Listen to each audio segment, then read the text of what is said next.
Hello, everybody, and welcome back to the Presidential Message Podcast. And I'm Philip Gribbon, and currently president of SLAS. Now, it's been a super exciting year so far, and we've had a fantastic meeting down in San Diego at the international meeting. And also, we recently in the summer we had a fantastic event also here in Hamburg, where I'm based at the SLAS Europe meeting. Part of the activities of this year have been looking to create a strategic plan from 2027 onwards. And a central part of that is meeting the needs of the core group of SLAS members and ensuring that SLAS is configured towards helping those in terms of their educational experiences and helping build their careers and operate effectively within networks of their peers. And it's really great today that we're going to be talking about sample management, which is a core activity of SLAS and its members.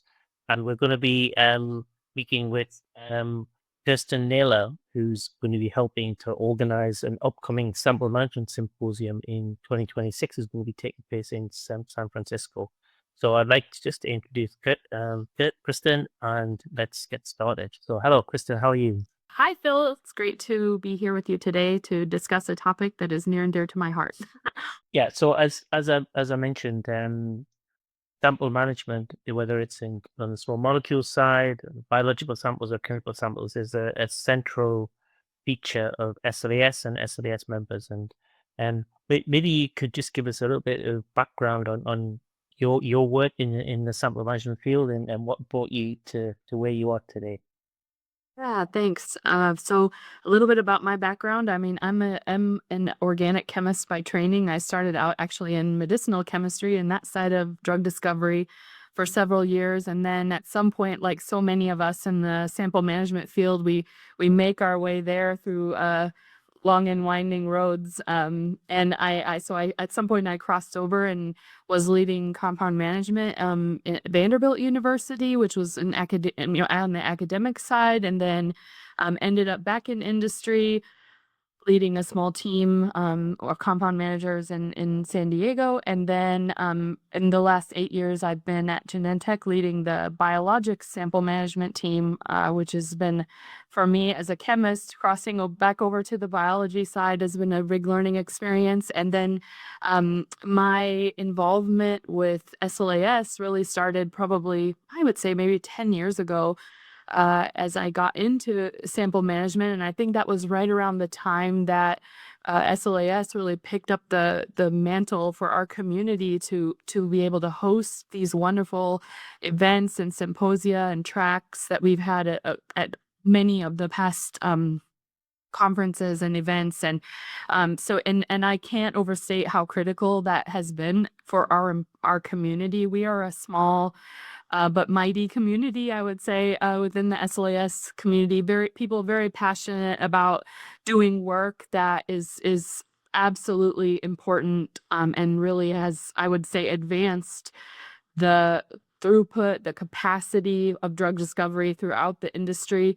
And we have, at last I checked, I think we have more than 235 members in our sample management topical interest group community on Connected. And our symposia have been, I think some of the best well-attended that SLAS has hosted. So it's just so important, these events, for our community. We really have no other, there might, in other sectors, there might be different types of conferences and events, but for us, SLAS is home, and we're really grateful for the support of the society, and also hope, that we can give back. And it's been my privilege and honor to have been involved in several of the events and also event planning, as well as being able to chair the topical interest group for the past few years. Yeah, that's great to hear, Kristen. I think certainly from my experience in industry and also in my experience sort of in the public sector at the moment, where we're involved in managing compound collections for over 30 different sites here in Europe, and we're using common compound collections, for instance, having a well-managed, efficient, accurate, really operating at a high level compound management facility is a foundation of everything that happens within our entire drug discovery workflows. And we as a community put an enormous amount of trust into the work of those individuals. And I think the opportunity to have specialist events and training and educational resources for that community helps the entire process. And it's something that happens typically it's seen as happening in the background, but it's impossible to overstate its importance, I think, to the way that the drug discovery and development community achieves its goals. I would agree with you, Phil. And I think what we are seeing also now with the rise of AI, ML, and all these things as well, ultimately that's about what can we do with our data, the very valuable, precious data. But where does that data come from? It comes from tests that occur on samples. And so, like you said, the sample management is really a foundation of if we have a house and we say that the house is the analyses on the data, it's really that foundation that it sits upon, that if that isn't there, then you're challenged, to track these things. It has to do with lineage of samples. It has to do with connections, and proper standardization, and that allows for that throughput, and the quantity of data that then comes out. And I think this is where, I would agree with you. We're absolutely we have been critical up to this point, and it continues to be something that I can speak about, being here. This is something that we are focusing on, really as a pillar of our future, and even seeing to a greater degree, centralization of some of these type of activities in sample management, so that we can really realize these grand visions that we have, I think, throughout the industry to produce drugs faster for patients, right? I mean, that's ultimately what all of us should be about. So Yeah. It comes down to that. I mean, the quality of the decisions is based upon the quality of the data, which is based on the quality of the experiments and the quality of the components that go into those experiments on the biological side, but also on the in terms of the compounds or the other biological materials that go there. So that's the foundation that drives decisions at the highest level. So I think it's really good that SLAS has these activities at the core of its mission to support you and your colleagues in the sample management community. And I think it's really good we have this event going up in San Francisco. And then I was lucky enough to be just a few weeks ago at the Evitech Toulouse site. I mean, there's another project meeting, but and I know the last one of the more recent compound management symposia was held there. But as I understand it, it was from what I saw, a fantastic facility. And what do you think that attendees could gain from being able to see sample management being performed in practice and see the tour around and talk to the professionals? Do you feel that's probably an important part of the experience of attendees? absolutely. I mean, the symposia, even when they were held, not at sort of partner sites, they were always we've had great vendor exhibitions and things like that, where the community can engage with our vendor partners and collaborators. But I think actually seeing it in practice in a facility where that kind of activity occurs every day, and one thing I love about the sample management community is that, we have historically been able to share, because we operate in sort of a lot of the time, pre-proprietary kind of, this is open about technology, and there's a lot of similarities. I mean, I really believe, of course, there's flavors of things here and there, at every organization is different, but as a whole, right, we have so many commonalities, and there's been a real openness. And I think, one, to discuss about things and share learnings and best practices, and as well as but actually being able to see it,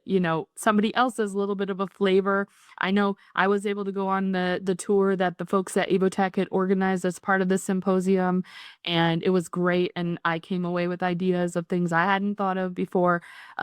We hope to do that the same when we're, have that opportunity here. I'm excited about that. I think it's a key component that our program committee called out right away, is if we have the opportunity to do that, we should absolutely do that. Yeah. And what are your sort of, let's say, the key goals in terms of the symposium on the education side? Are there new methods coming along that you feel need to be given a aid and given an exposure to the community. Absolutely. Yeah. I mean, we're very early days in the planning. I think we still have, almost a year to go. So we're just getting off the ground with the program committee, but we've got a great committee of people represented, from industry, also from a couple of our key partners, people that have been in the industry for a long time, have a lot of knowledge about what's going on. So, and have the pulse check, on what the community is doing. So some of the key things that we are thinking about, we are, again, still forming the program, but there's been a big push even over the last several years to not only focus on the historical small molecule compound management, which is where, obviously the sample management sort of really started, I would say, but to move into these other modalities. This continues to happen from small to large, pharma.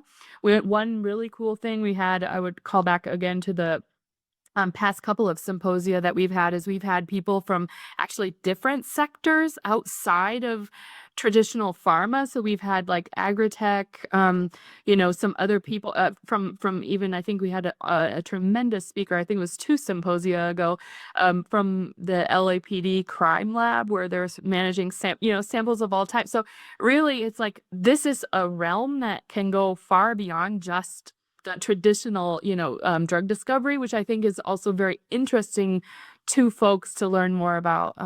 So that, we'll be looking for potential applications outside of drug discovery, though the focus of, the core focus kind of remains. Another thing that is, again, a very hot topic, which I'm sure that we will have sessions about, and probably interactive sessions as well, is about, the usage of AI. Not only AI, like I said before, supporting AI for drug discovery as a whole, but more also in sample management. How can we bring to bear technologies and these tools to streamline our work more, and to, really help us operationalize some of these things? And I think this is still new. There's a lot of exploring and people are doing. So I personally am very interested to hear about all these applications, because this is how you learn. And again, I think people are typically open to sharing some of those ideas, and it's really great to have those interactions. So those are just a couple of the things, topics that will be in the program. Yeah, as you say, that everybody these days is looking to integrate tightly controlled design, make, test, analyze cycles Yeah. into their workflows.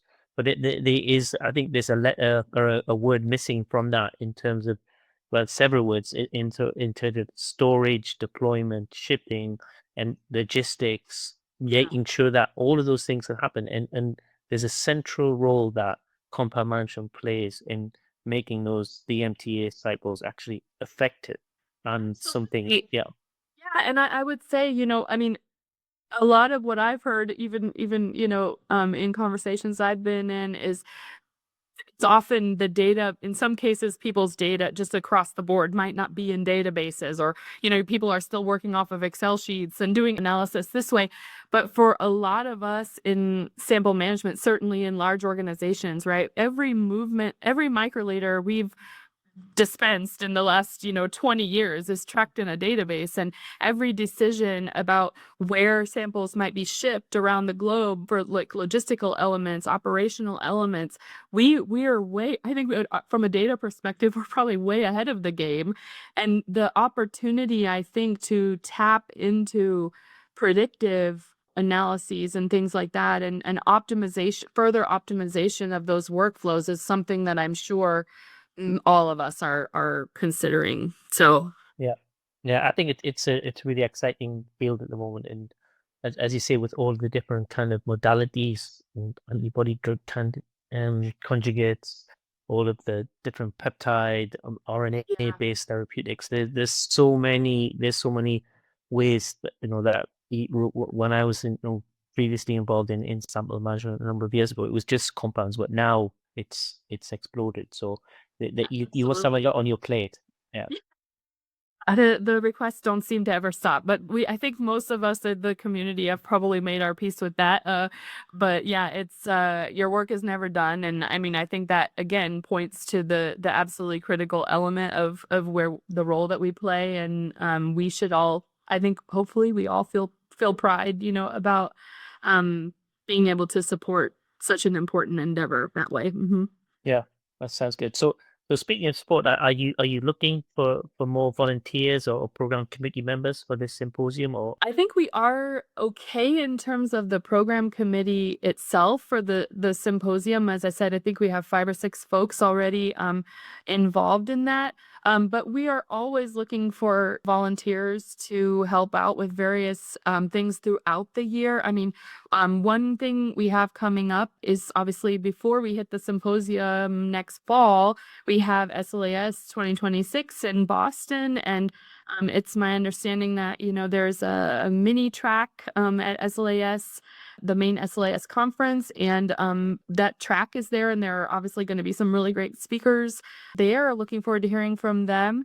And then also our topical interest group meeting. So I certainly would again reach out to the community and say, if you are interested in potentially engaging on content and format for the topical interest group, folks can get in touch on Connected or with me directly about that, and we'll find a way to plug you in. One other thing that I would say in terms of engagement overall is we do have this very active Connected page. So for those who might not know, Connected is the sort of platform SLAS has for content sharing and messaging one another. And I think each topical interest group and probably other groups as well have dedicated Connected pages. We do have one also for sample management, and there are a lot of resources that we posted on there. We have folks actively engaging in not only asking questions to the community, but as well answering questions. We usually see quite good engagement, 3 or 4 or 5 answers on every question that someone might ask. So that's really great. But always there's an opportunity there to not be shy. If you are out there, you have a question about whether it's a technology, a process, or whatever, there's probably somebody who's gone through that before, is willing to share their experience.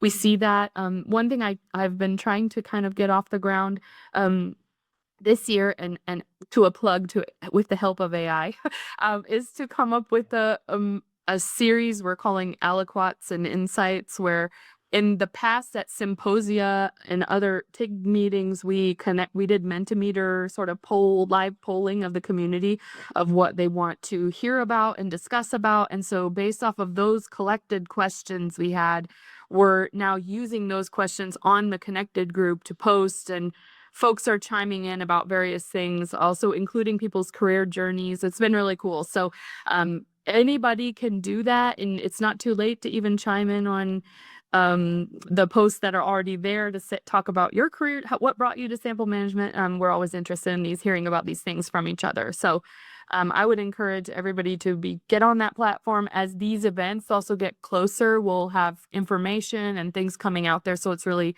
the best way to stay informed with sample management community. yeah, no, that sounds really good. And what you're saying there really resonates with me. I think I remember when kicked off the year in San Diego with my little speech, and it was SLAS is the place for people to come to share their problems and to discuss them, and to come up with some collective solutions, and share that best practice and identify it. And I think it sounds like a really good example of that. It's really encouraging. Yeah, it's very encouraging, because sometimes you do feel maybe like you're the only one that is, struggling with something, but that's not the case. And I think, again, especially within the sample management community, also SLAS as a whole, I think there's really a lot of openness and collective problem solving and brainstorming. And I love that about being involved with it. Yeah, it's a practical community for getting stuff done better. I think that's the way I see it. So I'm really happy to be part of it and making a small contribution to that. But yeah, I did just looking at the program for the mini track in Boston in February. But there's just some really exciting, apart from yourself and biological sample storage. There's Victoria Heelan from AZ is going to give us something about accelerating the DMTA cycle at AZ, and that's something we picked up before. There's real opportunities to have significant improvements in cycle times, and by effective compound management resistant processes. Very interesting from Joseph O'Brien on the future of sample management and transformation at Lilly. Everybody's improving, hopefully, most of the time, and our technology providers within the SLAS instrumentation and vendor community are always trying to come up with new solutions there. So it'll be interesting to see that. And then also there's a final one from Gina Chen on compound management for biotech growth. So it's not just large organizations that need sample management, but organizations of all sizes need input there. So it looks like a very interesting session. Yeah, I mean, I think one thing for myself, I need to come up with a more creative title of my talk, but pointing away from myself, I think, these are the other three, especially I'm particularly interested to hear myself, and I love the words, transformation, scalable. These are all things that we have to transform, right? And I feel like it's up to us to try to lead the way and not be dragged along kicking and screaming with some of these things that all of us maybe to some extent are still not totally comfortable with. Like, how will this play out? What will it mean? But I think that to me, I see that more as like there's an opportunity to kind of set the stage to make be a leader in that area and to really lead to help transform our organizations, our industry, our collective understanding. And I'm really and then scalable. I mean, this is something, again, we see no matter where you are. I think it's big data has to come from a lot of tests, right? And that is usually what my personal experience so far has been, that as we've seen kind of the rise of some of this type of cycle, that people are, it leads to more. Right now it's leading to more samples distributed, not less, right? We may come to a tipping point where computationally we may be able to test fewer things, but I would say if at anything at this point, it's more, not less. So absolutely. And whatever AI is bringing our community and the sector that we operate in, essentially it generates hypotheses for testing. Yeah, and it generates those hypotheses based upon access to high quality data. So you need really high quality data, and all of the things we talked about before about the high quality logistics and sample access that feed those data pipelines. And then once you come to your prediction, you need again access to those to get new data to retrain the model and always bring back the messy biology, which is the messy biology that happens in disease and health processes. That needs experiments, that needs to be explored and understood in a high quality way. And I think we are part of trying to make that happen. Yeah, and I think another kind of component of that, right, is thinking about, again, for the sample management community, we have a lot of our vendor partners, right? We all are working with a lot of the same folks, and that can be on the informatics side of things, that can be on the automation side of things, both of which we absolutely cannot do our jobs without, right? And so I think it's also really interesting to hear from our partners about their roadmaps, what they're envisioning. There's a lot of talk about certain things being open access, or being because people are looking also for ways to program automation more easily, and to do that through, I mean, lots of things, right? Chat in a chat bot sort of form. So there's just so many things. I think that everybody's kind of just exploring. Some of these things will stick, some won't, but everything is evolving so quickly, I think, right now, that it's just I feel like it's an exciting time, something to be excited about. And, again, we have to be measured in our response to some of these things, not just the latest, greatest, hottest topic of the day. But I think it's a mistake in my mind if we sit back and kind of let it happen to us, and rather try to drive the conversation. So yeah, absolutely. So I'm really looking forward to meeting up with you guys first in Boston, and then hopefully in the future. I'm not quite sure if I can convince my colleagues to send me to San Francisco, but I think the symposium will be coming to Europe the year after. I hope so anyway. Let's see. Yeah, and I mean, I didn't mention it earlier. I think probably in between also SLAS in Boston, and then there will, I assume, be also in something going on in Europe, and there are events as well. And we've had some key folks like that, like I think Manuela Bio-Peter. She has been really great, and others in the European sample management community. It is true over the past few years. I mean, travel has become sometimes a challenge, and some of the other things going on in the world may not make that always easy. But that being said, I think for our community, certainly it's important for us to engage on both sides of the pond. And, even if folks aren't able to be at events in person, I think we have historically tried as much as possible to share, especially when we've had interactive sessions where we gathered input from the community. We always try to share that back on our connected pages so that anybody in the community can engage with that content instead of just always having to be. You may not be able to be at every event, but yeah, I think having a presence, not only at events but in between, and maintaining those connections throughout is really important. The other thing that we haven't done this past year, but we probably will try to do in the lead up to some of the events in the symposium is, I know SLAS has the science circle dialogues. And so we've done that in the past. We've had a few where it was topical discussions that we had sort of in between. We'll try to bring some of those things back as well. And again, that's a great place for anybody who has interest and wants to host one of those. I mean, it's pretty lightweight. We have great support from the SLAS team, and just open up the dialogue in between. These are great opportunities. So Yep. yeah, sounds great. So I think it's been really great to hear about this meeting coming up. There's lots of opportunity, I think, for the sample management community to attend these types of events, engage with their peers, learn and educate themselves, build those connections that are necessary to help build their individual careers.